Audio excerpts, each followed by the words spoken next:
अस्सलाम नादरीन, मैं हूं असद अली तूर अपने प्रोग्राम असद तूर अनसेंसर्ड में। इन्ना लिल्लाहि व इन्ना इलैहि राजिऊन। अरशद शरीफ इस दुनिया में नहीं रहे।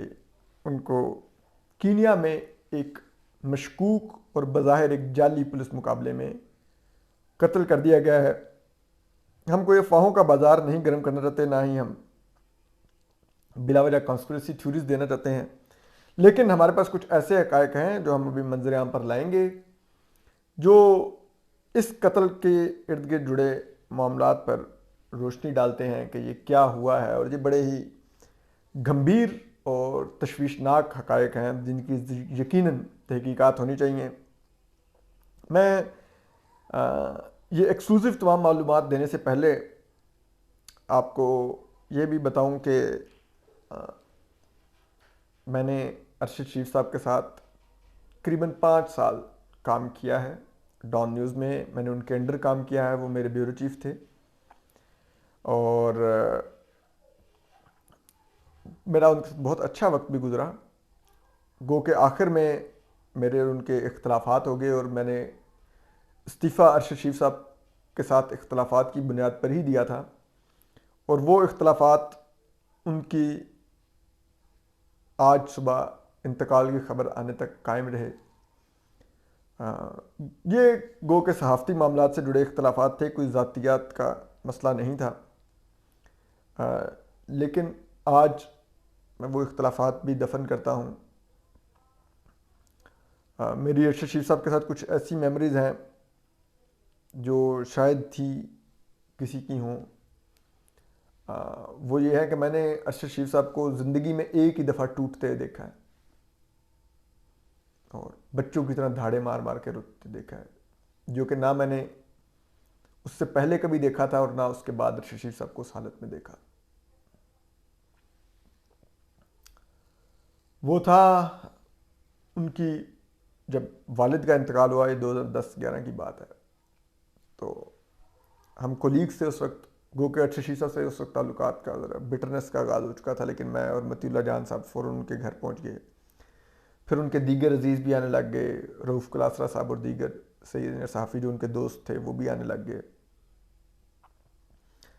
और इसी दौरान अरशद शरीफ साहब के जो छोटे भाई थे, जो फ़ौज में थे, कैप्टन थे, वो उनको भी क्योंकि अपने वालिद के इंतकाल की इत्तला मिल चुकी थी, तो वो कहीं if I am not wrong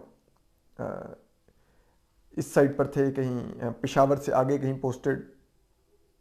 तो वो वहाँ से ट्रैवल करके आ रहे थे, और जब वो आ रहे थे तो रास्ते में एक साइकिल वाले को बचाते हुए उनकी गाड़ी दरख्त से जा टकराई, जिससे उनकी, वो एक सुजुकी आल्टो गाड़ी में थे, ना कोई एयर बैग्स थे, और उनकी उस दरख्त में गाड़ी टकराने से मौके पर ही शहादत होगी। मुझे याद है आज भी कि क्योंकि अरशद शरीफ साहब उस वक्त मोबाइल यूज़ नहीं कर रहे थे, तो वैसे सब्र में थे, कंट्रोल में थे, कोई रो रहे नहीं थे, लेकिन कॉल आई तो वो call if I am not wrong Arshad Sharif sahab के किसी अजीज़ ने अटेंड की, जिसमें उनको बताया गया, फ़ौज के इदारे की तरफ से वो कॉल थी कि उनके भाई की इस तरह एक्सीडेंट में शहादत हो गई है। तो उन्होंने आके, जहाँ पर मैं, मतीउल्लाह जान साहब, रऊफ़ कलासरा साहब और दीगर लोग खड़े हुए थे, इनको आके कहा कि ये वाक़या हो गया है, तो अब अरशद को कैसे बताएं। तो इस पर जो रऊफ़ कलासरा साहब और दीगर दोस्त थे इनके, Aamir Mateen sahab if I am not wrong, इन लोगों ने तो कहा कि हम तो नहीं जाके अरशद को ये बात बताने की ज़रूरत रखते। तो फिर मतीउल्लाह जान साहब से दरख्वास्त की गई, उन्होंने हिम्मत की। मुझे आज भी याद है, मतीउल्लाह जान चल के अरशद शरीफ साहब के पास गए और उन्होंने उनके कंधे पर हाथ रखा और उन्होंने उनको कहा आहिस्ता से कि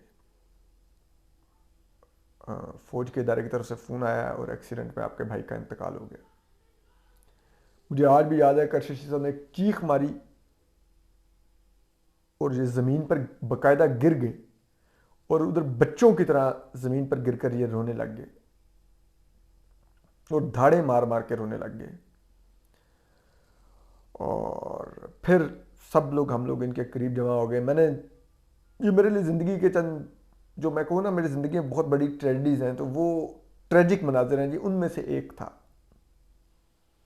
कि यूं अरशद शरीफ साहब को ज़मीन पर गिरे हुए यूं बच्चों की तरफ फूट फूट कर रोते हुए देखता, और ये जानना कि अंदर लाउंज में G11 में अरशद शरीफ साहब के वालिद की मैयत पड़ी हुई है, और इधर गैराज में अरशद शरीफ ज़मीन पर लेटे चीखें मार के रो रहे हैं, और उनके भाई उनका भी इंतकाल हो चुका है, शहादत हो चुकी है कार एक्सीडेंट में। तो बहुत मुश्किल था अरशद शरीफ साहब को उस वक्त संभालना, नहीं संभाले जा रहे थे। मैं नहीं भूल सकता इस मंज़र को। और फिर जब फ़ौज के दायरे में एक प्रोटोकॉल होता है कि उनके अगर किसी ऑफिसर की शहादत हो जाए तो वो पहले उसको अपने जो पिंडी में जो GHQ है, कैंट है, वहाँ पर ले जाकर उनकी फ़ौजी अफसरान नमाज जनाजा अदा करते हैं। उसके बाद मैयत फैमिली को भिजवाई जाती है। लेकिन मुझे आज भी याद है कि अरशद शरीफ साहब ने GHQ कॉल की और बाकायदा इंतहाई सख्त अल्फाज में और बुलंद आवाज़ में उनको डांट कर कहा कि मेरे भाई की मैयत आप सीधी घर लाएंगे, आप अपने ड्रामों के लिए GHQ नहीं लेके जाएंगे, इधर लाएं, हम इधर जनाजा पढ़ेंगे उसका, मुझे मेरे भाई को पहुंचाएं फ़ौरन, मैं अपने भाई के बगैर नहीं रह सकता। तो फिर जो फौजी हुकाम थे उन्होंने मैयत सीधी G11 ही पहुंचाई। वो एम्बुलेंस आई, मैं आज भी नहीं भूलता वो मनाजर भी, जिस अंदाज में वो मैयत रिसीव की गई। और वो जुमला नहीं मैं अरशद शरीफ साहब की वालदा का भूल सकता कि जब वो हम सब मैयत को उठाकर वो ताबूत को घर के दाखिली दरवाजे से अंदर दाखिल कर रहे थे लाउंज की तरफ, तो आंटी बोली कि हाय अरशद जी किस अंदाज में वापस आए, ये तो ऐसे नहीं आता होता था घर। बड़ा मतलब ये जुमला बड़ा हिला देने वाला था। और फिर हम वो एनीवे फिर उसके बाद जनाजा तदफीन, मुझे याद है आज भी कि मैंने अरशद शरीफ साहब को शायद इतना कमज़ोर कभी नहीं देखा, और मेरे ख्याल में शायद अरशद शरीफ साहब की ज़िंदगी का भी सबसे कमज़ोर लम्हा यही था, जिस अंदाज में उनके वालिद और भाई की एक ही दिन में वफ़ात हुई, और फिर दोनों बाप बेटा की जिस अंदाज में तदफीन हुई। ये बड़ा सब कुछ अफसोसनाक था। और मुझे अब अरशद शरीफ साहब की वालदा के लिए बहुत हो रहा है। She must be in 80s, शोहर इंतकाल कर गए, छोटा लाडला बेटा एक्सीडेंट में शहीद हो गया, एक बेटा बड़ा बाकी रह गया था। माँ की उम्मीदों का तो वही महवर होगा, माँ तो उसी को देख के जीती होगी, उसी के लिए जीती होगी, उसी के लिए दुआएं मांगती होगी, उसी से अब प्यार करती होगी। अब वो भी नहीं है। जस्ट इमेजिन एक माँ कहाँ पे गई, उसके पास क्या बचा, पता नहीं वो कैसे रातों में सोया करेंगी, क्या सोचा करेंगी, कैसे कब्रिस्तान में जाया करेंगी अपने दो बेटों की कब्रों पर, क्या सोचा करेंगी। खुदा किसी की भी माँ को ये दिन ना दिखाए, किसी की माँ को खुदा ये दिन ना दिखाए। अब हम आपको आते हैं ज़रा इस टॉपिक पर के जो अरशद शरीफ साहब के जो इस पुलिस मुकाबले से जुड़े हुए जो पुलिस का जो बयान है, वो ये कहते हैं कि अरशद शरीफ साहब जो थे वो एक वहाँ का कस्बा है नैरोबी से दूर कुछ फासले पर, जिसका नाम है मेगादी, जिसके पुलिस स्टेशन में इत्तला आई कि एक बिजनेसमैन की गाड़ी चोरी हुई है, जिसमें उसकी गाड़ी समेत में उसका बेटा भी था, कमसिन बच्चा था जो अगवा कर लिया गया है साथ ही गाड़ी की चोरी के। तो बच्चा तो पुलिस को एक लोकल चर्च से मिल गया, लेकिन जो गाड़ी थी वो नहीं मिली। वो मुख्तलिफ एरियाज़ में जो डैम स्टेट कहलाता है और एक दो और एरियाज़ में कोई हिल्स का एरिया, वहाँ पर देखी गई और पुलिस ने उस दौरान नाकाबंदी कर दी उस गाड़ी की तलाश में। और फिर ये हुआ कि वहाँ पर से फिर एक गाड़ी जो कि जिसमें अरशद शरीफ साहब मौजूद थे। जो गाड़ी चोरी हुई थी उसका नंबर था KDJ700F, और जिस गाड़ी में अरशद शरीफ साहब आ रहे थे उसका नंबर था KDG200M। यानी कि ये KDJ चोरी हुई थी, KDG में अरशद शरीफ साहब सफ़र कर रहे थे। लेकिन चले जे और जी का तो आप कह सकते हैं कि वो पुलिस मिस कर गई होगी, नहीं समझ सकी होगी, लेकिन वो 700F थी गाड़ी और ये 200M थी गाड़ी का नंबर, तो इसको पुलिस कैसे मिस कर गई? तो वो कहते हैं कि मिस्टेकन आइडेंटिटी हुई, यानी कि पुलिस को शनाख्त करने में गलतफहमी हुई गाड़ी को। और पुलिस ने जब गाड़ी रोकने की कोशिश की, जिसको खुरम अहमद नाम के एक शख्स चला रहे थे और अरशद शरीफ उनके साथ फ्रंट सीट पर बाएं तरफ बैठे हुए थे, और जब गाड़ी नहीं रुकी तो पुलिस ने फायरिंग की और उस फायरिंग में गाड़ी उन्होंने भगा ली। और वो बताते हैं कि खुरम अहमद ने देन नैरोबी में, जहाँ पर वो मेगादी से के कस्बे से नैरोबी जा रहे थे, तो नैरोबी में उन्होंने नकर अहमद नामी अपने भाई को कॉल की और उनको बताया कि मैं अरशद को लेके आ रहा था तो यूँ हमारी गाड़ी पे फायरिंग हुई है। और उन्होंने कहा कि नहीं नहीं आप निकल आए वहाँ से और घर पहुँचे। और कहते हैं कि जब वो वहाँ पर पहुँचे तो वहाँ पर जाकर उन्होंने देखा कि जो अरशद शरीफ हैं उनके सर के इस साइड से गोली दाखिल होकर इस फ्रंट साइड से निकल चुकी थी और उनका इंतकाल हो चुका था। लेकिन ये मामला ऐसे नहीं है। हम इस पर कुछ जुड़े आपको मजीद हकायक भी बताते हैं कि किस तरह गाड़ी को गोलियां लगी, कितनी लगी, किस जगह पे लगी। तो ये पहले तो हम देखते हैं कि अरशद शरीफ साहब थे कहाँ पर। ये हम आपको बताएं कि ये एक जो गोलियां अरशद शरीफ साहब को मारी गई हैं, अरशद शरीफ साहब एक मेगादी एक कस्बा है नैरोबी से दूर, जो मशहूर है कि जहाँ पर गिद्धें बहुत ज़्यादा पाई जाती हैं। और उस एरिए में अरशद शरीफ साहब आ रहे थे वहाँ से नैरोबी के लिए कि उनको मेगादी ट्रेनिंग स्कूल जो पुलिस का है वहाँ के GSU स्क्वाड के पुलिस ऑफिसर्स ने गोलियां मार दी। और ये बता रहे हैं कि ये वाकया रात के 9 बजे पेश आया, इतवार की रात, यानी कि गुज़िश्ता रात। और अब आप समझ सकते हैं कि इसमें जो अरशद शरीफ साहब थे उनकी जो गाड़ी थी उसको चारों तरफ से गोलियां लगी। और वो पुलिस का ये कहना है कि ये मेगादी से एक कच्ची सड़क से नैरोबी की तरफ आ रहे थे, और जब उस कच्ची सड़क से ये पहुंचे पक्की सड़क पे तो वहां पर पुलिस ने कुछ पत्थरों से रुकावटें कायम कर रखी थी, लेकिन इन्होंने वहां पर गाड़ी नहीं रोकी और इनको वहां पर फिर पुलिस ने फायर खोल दिया, तो उसमें अरशद शरीफ साहब मौके पर ही शहीद हो गए।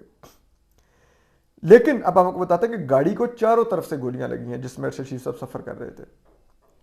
जिस साइड पर यानी कि बाएं साइड पर अरशद शरीफ साहब बैठे हुए थे उस साइड पर 9 गोलियों के सुराख हैं गाड़ी के अंदर, जबकि जो बैक साइड का जो शीशा है गाड़ी का उस पर भी 2 गोलियां लगी हुई हैं, जबकि जो पिछला दरवाजा है ड्राइविंग साइड का उस पर भी 1 गोली का सुराख है, जबकि जो दरवाजे के नीचे का जो एरिया होता है लोहे का उसके ऊपर भी 4 गोलियों के सुराख हैं। और जो फ्रंट टायर है गाड़ी का ड्राइविंग साइड का उसको भी गोली लगी है, वो ब्रेस्ट हुआ है। अब एक वर्जन ये है कि वो उस ड्राइवर की गाड़ी वहां पर उलट गई थी खुरम अहमद की, और खुरम अहमद को जख्मी हालत में पुलिस ने वहां से फिर हॉस्पिटल शिफ्ट किया। जबकि दूसरा वर्जन ये है कि वो नैरोबी पहुंचकर उनको पता चला। अब अरशद शरीफ साहब की जो मैयत है वो जहां पर ये मुबैना पुलिस मुकाबला हुआ वहां से 78 किलोमीटर के मुकाम की दूरी पर एक जो मुर्दा खाना है वहां पर मौजूद है इस वक्त अरशद शरीफ साहब की मैयत। अब ये तो वो हकायक हैं जो पुलिस के दावे करता है, और पुलिस का ये हमने बताया कि वो ये कह रहे हैं कि हम KDJ नंबर की गाड़ी ढूंढ रहे थे, लेकिन हम KDG नंबर की गाड़ी को हमने निशाना बना दिया। लेकिन एक अफसर जो इस मुकाबले से जुड़ी तहकीकात से जुड़े हुए हैं उनका ये कहना है, जो कि बड़ा ही अहम वर्जन है उनका कहना है, the truth might be in what has not been documented. वो कह रहे हैं कि जो तमाम दस्तावेजाती शवाहिद बयान किए जा रहे हैं अरशद शरीफ साहब के कत्ल से मुतल्लिक, जो सच है वो नहीं है। और जो वहाँ के जो लोकल पुलिस इंतज़ामिया है, उन्होंने कत्ल के अरशद शरीफ साहब के फौरी बाद एक हंगामी मीटिंग बुलाई है और उसके बाद वो मुकामी सहाफ़ियों को कोई जवाब नहीं दे रहे, जबकि मुकामी सहाफ़ियों ने कुछ बड़े ही अहम सवालात उठाए। वो ये कह रहे हैं कि अरशद शरीफ साहब नैरोबी में कर रहे क्या थे, कोई बताए। फिर वो ये कहते हैं कि अरशद शरीफ साहब मगादी के कस्बे में क्या करने गए हुए थे और वहां पर वो किसके हाथ ठहरे हुए थे, कौन उनका मेज़बान था। फिर वो कहते हैं कि जो पुलिस ये कह रही है कि ड्राइवर ने गाड़ी नहीं रोकी, तो ये जानना जाए कि ड्राइवर ने गाड़ी क्यों नहीं रोकी। फिर यह भी पूछा जाए कि पुलिस ने गाड़ी पर फायर क्यों खोला और गाड़ी में मौजूद लोगों को निशाना क्यों बनाया। फिर एक और सहाफ़ी हैं वहाँ के, वो ये कह रहे हैं कि पुलिस के बयानात में तजाद है। पुलिस ये कह रही है कि हमने गाड़ी को रोका और शनाख्त करवाने का कहा, जिसमें वो नाकाम रही और उसमें फरार होती हुई गाड़ी को गोलियां मार दी गई। दूसरी तरफ पुलिस ये कह रही है कि गाड़ी रुकी नहीं है, फरार हो रही थी वहाँ से रुकावटों से, तो हमने फायर खोला तो अरशद शरीफ साहब मारे गए। वो कहते हैं कि अगर गाड़ी रुकी ही नहीं तो फिर शनाख्त करवाने का इन्होंने किस वक्त गाड़ी में मौजूद लोगों का कहा, जो करवाने में वो नाकाम रहे तो फायर खुला। फिर एक चीज़ और, जो बाज़ लोग दावा कर रहे हैं कि अरशद शरीफ साहब जो थे वो दुबई गए लंदन से और फिर वापस लंदन आए एक हफ़्ता पहले और फिर वो वहाँ से कीनिया गए, तो वो इस मुकाबले में मारे गए। ये दुरुस्त नहीं है। वो किस तरह से दुरुस्त नहीं है, आप अरशद शरीफ साहब के यूट्यूब चैनल पर जाइए। उन्होंने कल अपने कत्ल से पहले जो आखिरी वीडियो रिकॉर्ड करवाई है, वो एक कच्ची सी दीवार के आगे जिसके ऊपर दरख्तों की शाखें नज़र आ रही हैं, यानी कि किसी कस्बे में वो मौजूद हैं कीनिया के, जो कि यकीनन ये मगादी है। वहां पर बैठ के उन्होंने वो वीडियो रिकॉर्ड करवाई हुई है। और अगर आप उनकी पिछले 4 हफ्ते की वीडियोस देखें तो वो तमाम वीडियोस उसी मुकाम से रिकॉर्ड करवाई गई हैं जहां पर उन्होंने कल वीडियो रिकॉर्ड करवाई है। तो इसका मतलब है पिछले 4 हफ्ते से वो उसी मुकाम पर मौजूद थे, यानी कि कीनिया में मगादी में मौजूद थे, वो लंदन नहीं गए। और उनके वकील का भी जो मौक़िफ़ है वो यही है कि अरशद शरीफ साहब दुबई से कीनिया चले गए थे क्योंकि उनको यूके ने वीज़ा नहीं दिया था, जो उन्होंने दुबई में अप्लाई किया था, और उनको कहा था कि आप पाकिस्तान जाकर वीज़ा अप्लाई कर लें। और पाकिस्तान जाहिर सी बात है उनकी जान को ख़तरा था, वो पाकिस्तान से गए ही इसलिए थे कि उनकी जान को यहाँ पर ख़तरा है, तो वो यहाँ पर आकर कैसे वीज़े के लिए अप्लाई कर सकते थे।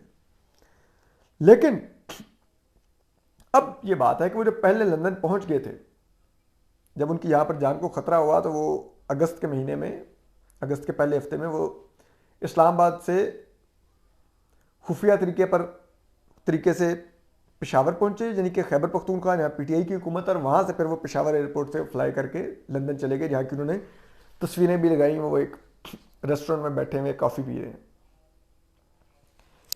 तो अब ऐसी बात यह है कि अरशद शरीफ साहब का जब वीज़ा एक्सपायर होने वाला था और उनको भी आइडिया होगा कि नया वीज़ा लेना मुश्किल हो जाएगा, तो वो लंदन छोड़कर दुबई क्यों आए, जबकि अगर वो लंदन में रहते तो लंदन में वो असाइलम भी ले सकते थे और उनको क़याम में इशू ना होता।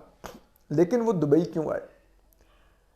अब कुछ लोग कह रहे हैं कि वो behind the close door documentary के लिए इंटरव्यूज रिकॉर्ड करवाने आए थे, तो वो आप उस डॉक्यूमेंट्री का ट्रेलर देखें, उनके इंटरव्यूज इस्लामाबाद में रिकॉर्ड हुए हैं, उनके दफ्तर में, अरशद शरीफ साहब के ARY न्यूज़ के दफ्तर में। तो वो उन्होंने बिहाइंड द क्लोज डोर के लिए नहीं वो दुबई आए।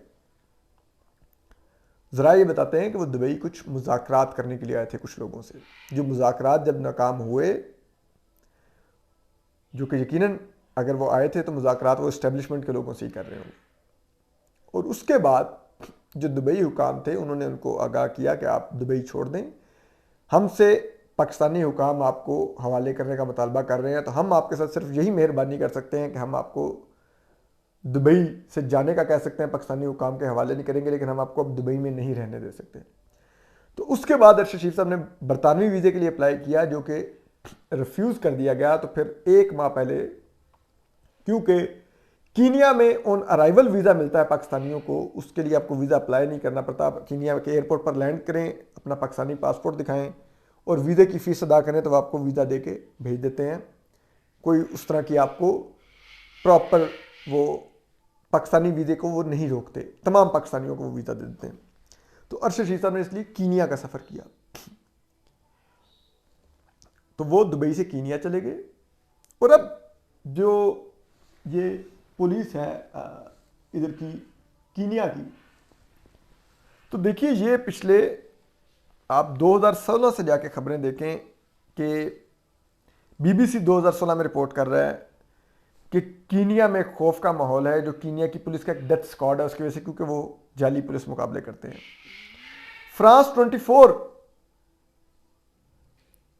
जुलाई 2016 में ये भी रिपोर्ट करते हैं कि वहाँ पर एक जो वकील है जिसका जो कत्ल हुआ है, उसके बाद ये जो डेथ स्क्वाड है कीनियन पुलिस का, ये बहुत ज़्यादा हाईलाइट हो रहा है, उस पर बहुत बात हो रही है।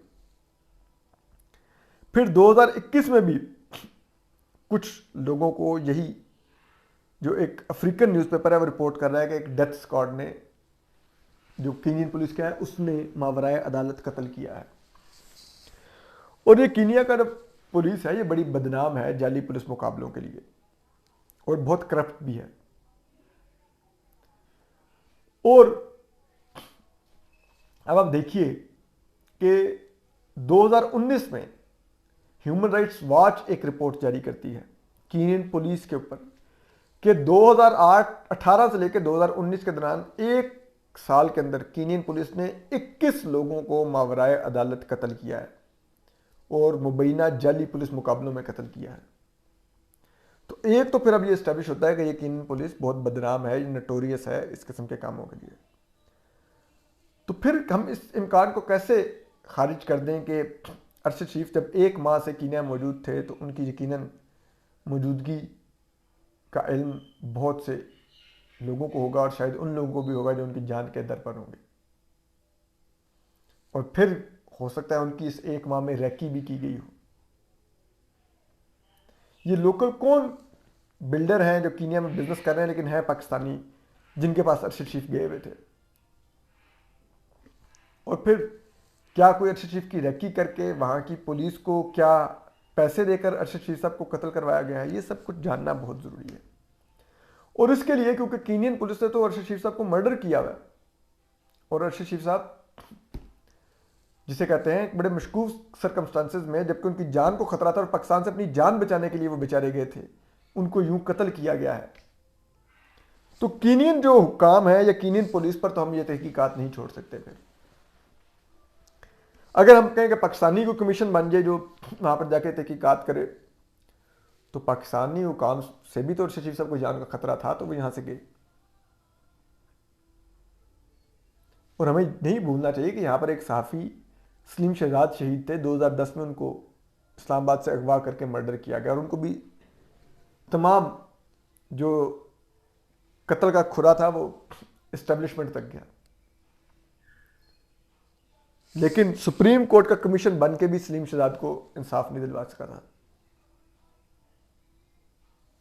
तो अरशद शरीफ साहब के लिए भी अब न पाकिस्तानी हुकाम का न कीनियन हुकाम का कमीशन मानना चाहिए।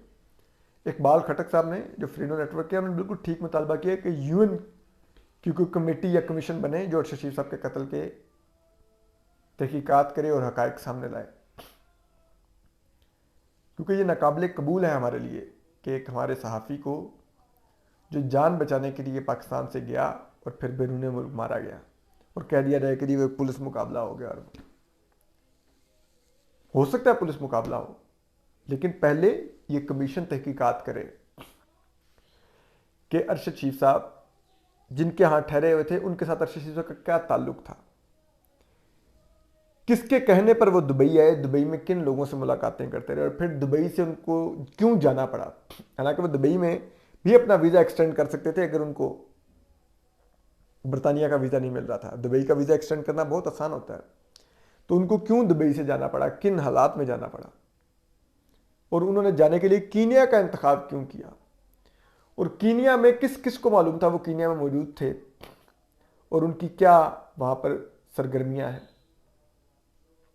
और ये जो पुलिस सरकार जो उनके कत्ल में मुलविस हैं, ये तहकीकात की जाए कि जो ये कह रहे हैं कि बच्चा अगवा हुआ, एक गाड़ी चोरी हुई, उसकी हम तहकीकात कर रहे थे, उसके लिए नाकाबंदी थी, ये किस हद तक दुरुस्त है ये वर्जन। उस बच्चे की आइडेंटिटी ली जाए, उसके वालिद की आइडेंटिटी ली जाए, कीनियन पुलिस का कंडक्ट लिया जाए, इन लोकल ऑफिसर्स की एफिलेशंस दी जाएं और ये जाना जाए कि क्या इनमें से किसी अफसर पर माजी में रिश्वत लेने के इल्ज़ाम लगते रहे हैं, क्या इनमें से किसी अफसर पर माजी में जाली पुलिस मुकाबले का इल्ज़ाम रहा है। ये तमाम चीज़ें देखी जाएँ। उसके बाद वो कमीशन इस नतीजे पर पहुंचे कि अरशद शेख साहब वाकई एक गलत फहमी की बुनियाद पर हुए हुए पुलिस मुकाबले में शहीद हुए हैं या उनको एक जाली पुलिस मुकाबले में टारगेट करके शहीद किया गया है। ये वो चीज़ें हैं जिनका जवाब चाहिए। अपना ख्याल रखिए, सलामत रहिए, अल्लाह हाफिज़।